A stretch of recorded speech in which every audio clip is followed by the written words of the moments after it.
Hello and welcome to this week's episode of the SBK Betting Podcast. My name's Adam Bayliss, here as Super Sub, or if you're an SBK customer, Fresh Legs, for the Epsom Derby special. I am, however, joined as always by Tipping Tom, aka TC, aka Tom Collins, and of course Ross, the Postman Miller, because he always delivers.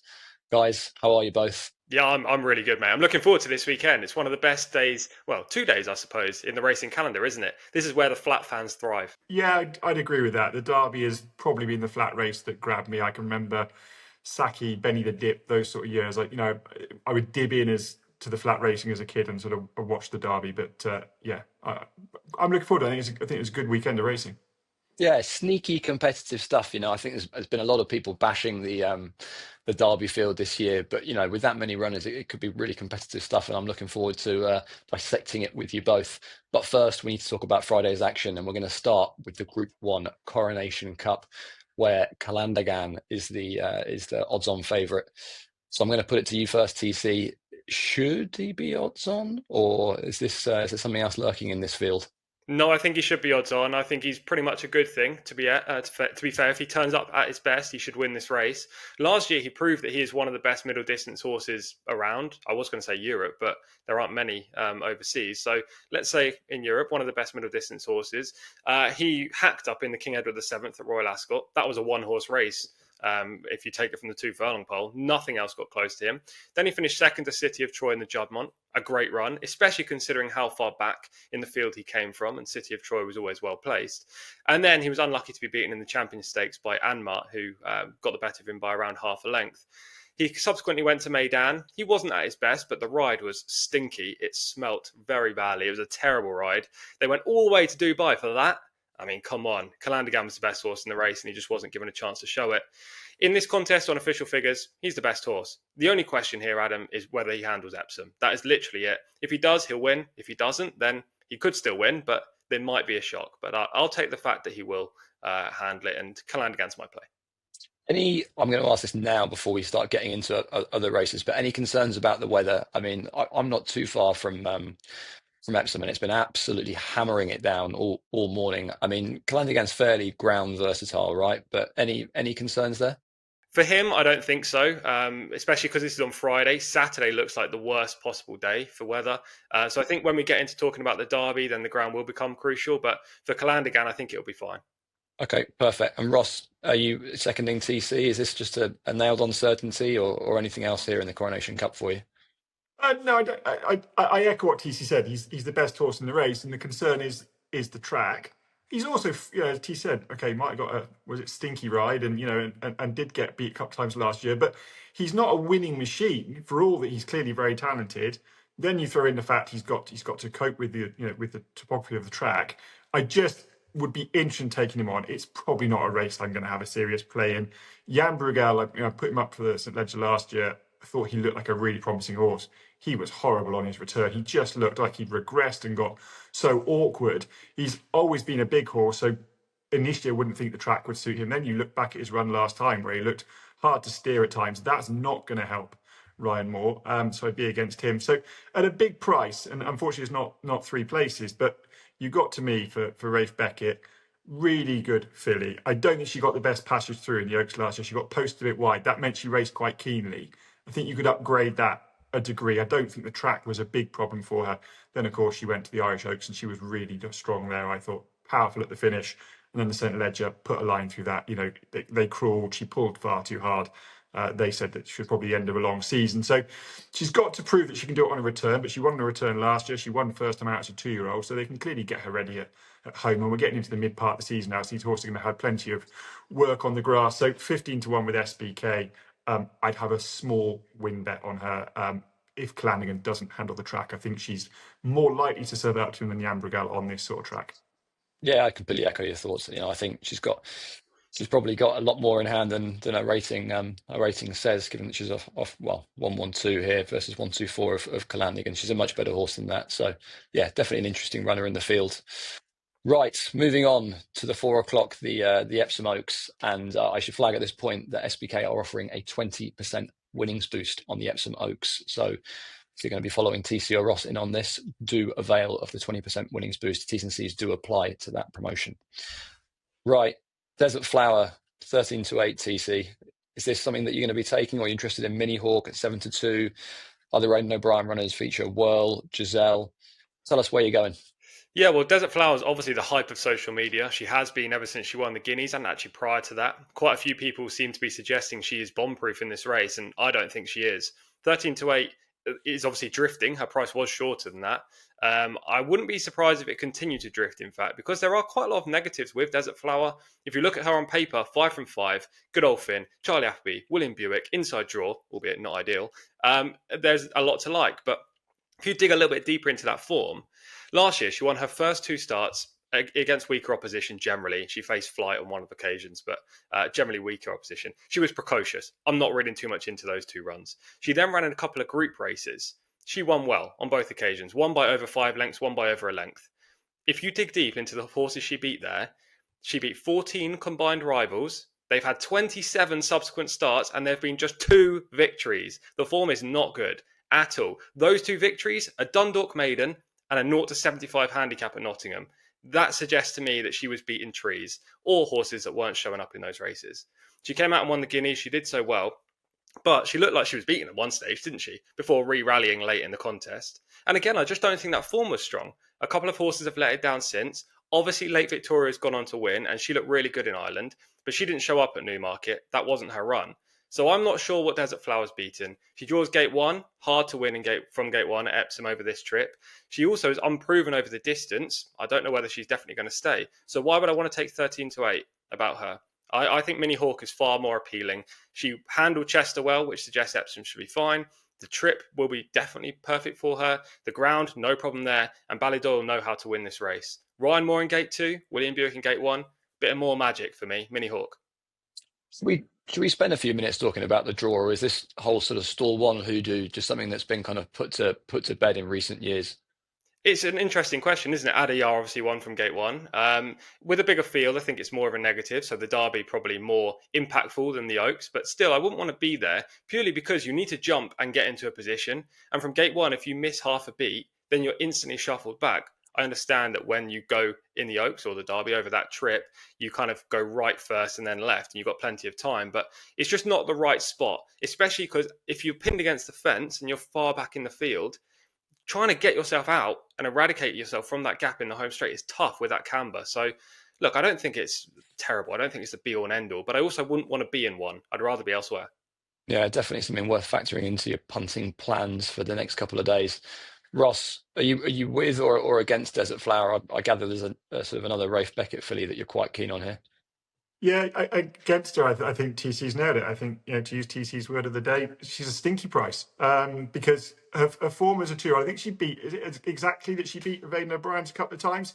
Well, I wouldn't think that's their top lead horse in Ballydoyle. So the form was, moderate. I think the Guineas, I think it slightly fell in her lap in some ways, and that she didn't have an awful lot to beat because Lake Victoria didn't turn up. And if anyone is using Lake Victoria's improvement as a form line, it's absolutely bonkers because she clearly was well undercooked at Newmarket. And I factor in that they say that it's the last classic or the last 2-year-old race of the season in the Guineas. I don't see anything in her pedigree that suggests she's going to stay this trip comfortably.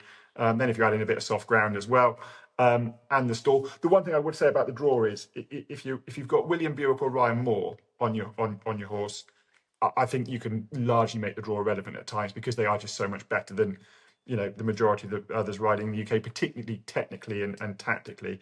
But yeah, I've gone with one at a big price just because I think there's enough in the head of the market that aren't certain to stay. TC selection certainly, I think, will Giselle from Aidan O'Brien. So it's revoir for Rafe Beckett. It's a bit of a Rafe Beckett loving this weekend, actually. Light on experience, that is a concern, but it's not a massive field. Loads of stamina in the pedigree. The Dami is a half sister to a horse that won a Group 1 over 16 furlongs. There's an Oaks filly further on the Dam side of the page. I loved what she did at Nottingham last year on desperate ground. Didn't look to me like she was in love with desperate ground, but just ground out over a 1.5 mile furlong as a 2-year-old back end of last year. Then returned at Newbury. got beaten over 10 furlongs, finished really quick. She just got a bit lost as it quickened up. Now, that is a concern because she's going to have to quicken up on undulations here. So if she was a shorter price, I wouldn't be putting her up because there are question marks against her. But she finished off really well. Rafe Beckett was quite cool at that point in the season. It's now starting to hit into gear. He's really good with fillies. He's really good with middle distance horses. And just in what I think is an open race and will be an interesting and informative race going forward, she's 11-1 with SBK. I thought that was a fair enough price. And I think she'll shape better than she's shown so far. Yeah, absolutely. I'd echo what you say, Ross. I think she's a really interesting runner. Look, for what it's worth, at a bigger price at 16-1, I'm quite interested in Joseph O'Brien's runner here. We might take the long way, who was sort of fifth behind Delacroix in the Ballysacks and went well to win a Group 3 last time in the South Seville Stakes. Soft ground form, but really, really interesting given the way the weather's shaking out in the past 24 hours, and perhaps one to play each way at a big price. Right, both. Anything else you want to discuss on Friday, or should we leave that to later on? I've got a nap for Friday, but we'll leave that to the main section. Otherwise, nothing from me. Copy that. Let's move on to Saturday then, and the big one in the Derby. Now, it's been an interesting morning in that there's been quite a bit of money for Ruling Court, probably just edging favouritism now, or at least joint favouritism with Delacroix. Then you've got the likes of Pride of Arras and Line and Winter behind at 5 and 6-1 respectively. Ross, I'm going to start with you here. Give us your Derby selection. Well, I'll just give you a bit my thinking. Delacroix into favourite, and he's into favourite not really because of anything he's done on the track in the last couple of weeks, but just because the rumours were proven to be correct that Ryan Moore was going to pick him over the Line in Winter, and that sort of changed their prices. And I'm always a little bit reluctant at that. Much as I've just said, Ryan Moore is the best jockey in the world. He was good last year, Delacroix, but they clearly went into the winter thinking the Line in Winter was their Derby horse. He ran badly in the Dante, but he didn't help himself. He was clearly far too keen. The vibes going into it, if you remember, Michael Tabor said, that he would desperately need it, and I think that panned out. And if you take that as given, he's probably shaped pretty well. So I put him into the mix against Delacroix just at the prices. You can then say that, the Line in Winter comfortably beat Ruling Court last year in the Acomb. But then I went back again and looked at it again through Delacroix's form line. And Stanhope Gardens was just a neck behind him in the Autumn Stakes last year.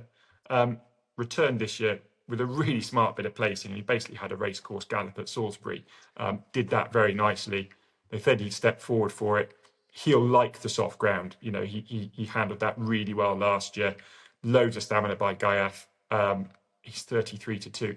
Just the price differential between him and Delacroix, when I then can't really unpick Ruling Court and the Line in Winter, who I think is probably value, and I probably will have something on him. I just thought 33-2 with SBK was just far, far too big for a trainer that I really admire and a horse that I think has got loads of upside. Tell you what, Ross Miller is definitely swiping right on Rafe Beckett this weekend. Let's hope the feeling is mutual. TC, do you like Rafe Beckett? Would you swipe right for Rafe Beckett? I think I would swipe right for Rafe Beckett. Yeah, don't tell the missus that. But I'm not swiping right in this race for him, I have to admit. Though I do think this is a corker of a derby. It's a race that's been taking some hammering, as you say, on socials, but 19 runners, big field, nothing in there at a short price, so a nice punting heat, plenty of big reputations. What's not to like here? The only thing, I suppose, is the weather and the potential ground, but can't do anything about that. So I think it's a really good heat. I'm also going to touch on a couple of the favourites quickly. I'll try not to echo anything Ross says, but just how I saw this race. I thought Ruling Court looks a 10 furlong horse, and for that reason, I don't want to bet him. Maybe he'll stay, and if he does, he's got a good chance, but I'm not convinced about the trip. Line in Winter is actually the horse that I was coming into this race thinking I was going to bet, but he's drawn still 19, and Ryan Moore's not on. That's enough for me to not put him as the top spot, but I will have a saver on him. He'll be my second and only other bet in the race. Delacroix is the horse to beat, but the price is too short. And the same can be said for Pride of Arras, who I thought was kind of flattered a little bit in the Dante, albeit he ran very well and looks like a nice horse. I think maybe the race fell apart a touch and he was the one to take advantage. I actually prefer the horse that finished second in the Dante, and he's the one I'm going to bet in here, and that is Demesis for Jonathan Daly Gosden and Wathnan Racing. I'm going to play him each way. I think that's the safe play. He's drawn out wide as well in 15, but he's a deep closer, so I don't think that's necessarily a problem. He'll be towards the back of the pack, looking for that outside run. James Doyle will try to save some ground, of course, but he won't be, 2 or 3 wide because he's going to be right towards the back. I thought that run in the Dante was big. He came from the back of the pack and he stayed on best of all, despite the fact he was keen in the early part of the race. And I think that suggests there was a lot more to give from this horse. He's more professional, hopefully, after that run, and we'll see a better and more efficient ride and race from the horse. I also think Epsom will be no problem for him. He seems very well balanced despite being scopy and big. And he's got significant knee action. And I think that is the key here. If this weather does impact the track, which it looks like it's definitely going to on Saturday at the very least, he is the one I think will be best suited by the fact they're going to be kicking up the turf. So I'll play Demesis each way around 15-1 with SBK. Yeah, nice price about that. And I would say, again, another one that's worth following for Joseph O'Brien if the weather does turn horrible is this Tennessee stud, which is as big as 50, 66s yesterday. That price is coming in now. A snifter today, about 33s, I think is probably the best you'll find with SBK on that. I think I'd echo everything that the guys have said. Personally, I'm going to side with Delacroix. I was saying in the office this morning, sometimes you just have to go with the eye test, just a beautifully moving horse. And you can't knock the form too much. So I'll probably be playing those two. Right, guys, moving on to your best bets of the weekend. We'll start with you, Ross. Where are you heading to? You're going to love this. This is not a time to do it with the big boss on the pod, is it? But the nap is from Worcester, 5:25. Mark Rymel trained I'm a Starman. He's won his last 2, including over this course and distance. The penultimate win came at Warwick, where he was really dominant, beat a mare of Ben Paulin's called Harry's Hope, who's won yesterday or Wednesday, we should say, at back at Warwick over fences. It was a really strong performance. He only went up £6, which I thought was fairly lenient, up to a mark of 110. But he gets Pritchard jumping on now, £5 Clay Moves, very good value for his £5. He sort of had a tough time through sort of February, didn't ride that many winners. So, he's got more experience than a £5 claim would suggest. He's perfectly competent. We know the horse likes the ground. We know the horse likes the track. I think he'll run up the 3-time in the 5:25. And then because I'm a man for all courses, the next best is the 6 o'clock at Chepstow. And it's the Alice Haynes trained Watine. It's finished runner-up on both starts, possibly been a little bit unlucky both starts. First time out, just hung a little bit left in the closing stages, showed a bit of greenness. And then last time just met with a bunch of trouble in running, finished really well. Again, did just hang a little bit to the left, but I don't think that was the winning and losing of the race. Comes here with plenty of experience, has an ammo racing rival to sort of get the better of. But Alice Haynes is a really good trainer of juveniles in particular. Perhaps hasn't got the best crop this year, but the last 2 years she's done a really good job. So got every faith in her ability. Sends this horse down to Chepstow, and I think Watine will win at the 6 o'clock. Listen, a winner is a winner, no matter where it comes from on Derby Day. So we appreciate your bevy of selections there, Ross. TC, where are we going? You got something really high profile for us, or sneaking under the radar? We're going to stick to Epsom for both the NAP and the next best. The NAP is on Friday. If you are watching this Saturday morning, then you've probably missed it, but hopefully you can see the result and hopefully it's one. But the next best is on Saturday. The NAP is Ross Collin in the 5:10, again, on Friday at Epsom. He won this race last year off a mark of 97. Subsequent efforts suggest that he hasn't been firing all cylinders, maybe saved for this race. He comes back into it 12 months on, off a mark of 97, well treated. I like his wide to middle draw. I also like the fact the rain's come because he is best suited by ground that is on the soft side. So Ross Collin is the NAP. He's also had almost exactly preparation into this race by running just a few days ago, 4 or 5 days ago, exactly what he did 12 months ago. Don't read too much into that form. He'll produce a better display on Friday. Next best on Saturday. I'm going to say this horse is each way play, but I don't know the current price at the time of filming. I'm expecting him to be a probably 10-1, maybe even a little bit bigger, but I'm not 100% sure. The horse in question is Miller Spirit, who runs in the 4:15. This should be one for Ross, based on the name, for Gary and Josh Moore. He has great form at Epsom. He's won 2 contests here, both over this course and distance, both on soft to heavy ground. Again, I'm hoping the rain gets in on Saturday. If it does, it'll be really helpful for Miller Spirit. He's back down to a mark of 94. It's still £4 higher than when he was last successful, so he's probably not well treated as such. But I do think he's capable of going close off this mark. And maybe everyone will be looking towards Gary and Josh Moore's other horse down at the bottom of the weights called Small Fry. I think Miller Spirit is the dark horse in here, so I'll take him as my next best. Some phenomenal Epsom selections there from TC. I'm going to focus on the dash. I'm not going to give you a nap. I'm not going to give you a next best, but I'm going to give you two horses to take a look at in a big field. If the rain does come on Saturday, if more rain comes, like I say, it has been raining. We've been talking about soft ground horses. I think Convo is well worth looking at for Lemos de Souza, with a really interesting jockey booking there in Tom Marquand. It's got all sorts of tongue-tied blinkers, all sorts for her. She's been a non-runner at Chester last time out, non-runner at Thirsk as well. Wants soft ground, that's the absolute key, and has some pretty sort of decent form on with some cut underfoot. Could be a really, really interesting runner there for Lemos de Souza. And another one I think that is of interest is Nana Sparkle for Alice Haynes and Kieran O'Neill, who's actually been dropped £1 for a really good run at Goodwood last time behind Ruby's Prophet, who's the current fav in the dash. Both have got nice sort of draws. So yeah, in a fairly sort of lottery race, I think they're two worth having a few quid each way on. Right, guys, any more, or are you satisfied with your Epsom Derby selections for the weekend? I would just say, if Jabara up at Musselburgh isn't favourite, and she might just not be. I mean, I think she's the best horse in the race, but there's a couple rated quite close to her. If she's not favourite, I'd probably back her. If she's a short price, I'd happily watch her win. But if she's a bit of a price, I'd have a go on her 7 furlong listed contest at Musselburgh.